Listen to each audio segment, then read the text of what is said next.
Pride and Prejudice, by Jane Austen. Chapter 18. Till Elizabeth entered the drawing-room at Netherfield, and looked in vain for Mr. Wickham among the cluster of redcoats there assembled, a doubt of his being present had never occurred to her. The certainty of meeting him had not been checked by any of those recollections that might not unreasonably have alarmed her. She had dressed with more than usual care, and prepared in the highest spirits for the conquest of all that remained unsubdued of his heart, trusting that it was not more than might be won in the course of the evening.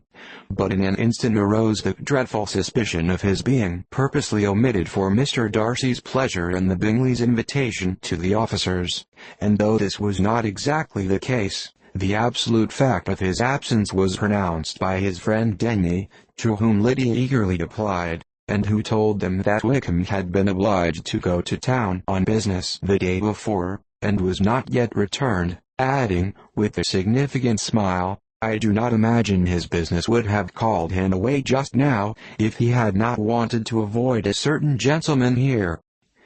This part of his intelligence, though unheard by Lydia, was caught by Elizabeth, and, as it assured her that Darcy was not less answerable for Wickham's absence than if her first surmise had been just, every feeling of displeasure against the former was so sharpened by immediate disappointment, that she could hardly reply with tolerable civility to the polite inquiries which he directly afterwards approached to make. Attendance, forbearance, patience with Darcy, was injury to Wickham. She was resolved against any sort of conversation with him, and turned away with a degree of ill-humor which she could not wholly surmount even in speaking to Mr. Bingley, whose blind partiality provoked her. But Elizabeth was not formed for ill-humor, and though every prospect of her own was destroyed for the evening, it could not dwell long on her spirits, and having told all her griefs to Charlotte Lucas, whom she had not seen for a week, she was soon able to make a voluntary transition to the oddities of her cousin, and to point him out to her particular notice. The first two dances, however, brought a return of distress. They were dances of mortification.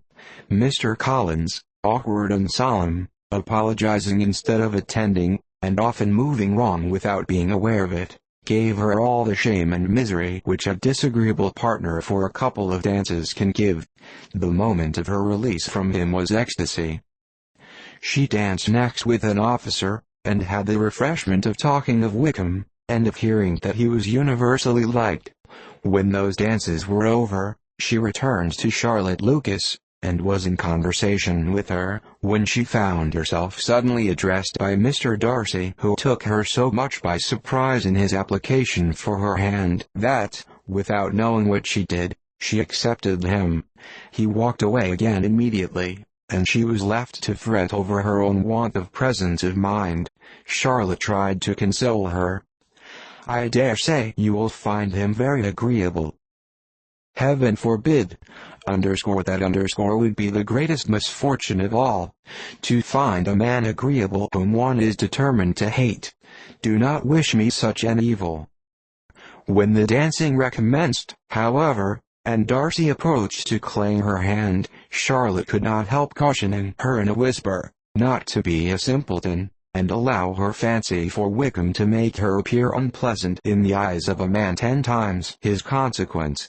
Elizabeth made no answer, and took her place in the set, amazed at the dignity to which she was arrived in being allowed to stand opposite to Mr. Darcy, and reading in her neighbors' looks their equal amazement in beholding it. They stood for some time without speaking a word, and she began to imagine that their silence was to last through the 2 dances, and at first was resolved not to break it, till suddenly fancying that it would be the greater punishment to her partner to oblige him to talk, she made some slight observation on the dance. He replied, and was again silent. After a pause of some minutes, she addressed him a second time, with :"It is your turn to say something now, Mr. Darcy. I talked about the dance, and you ought to make some sort of remark on the size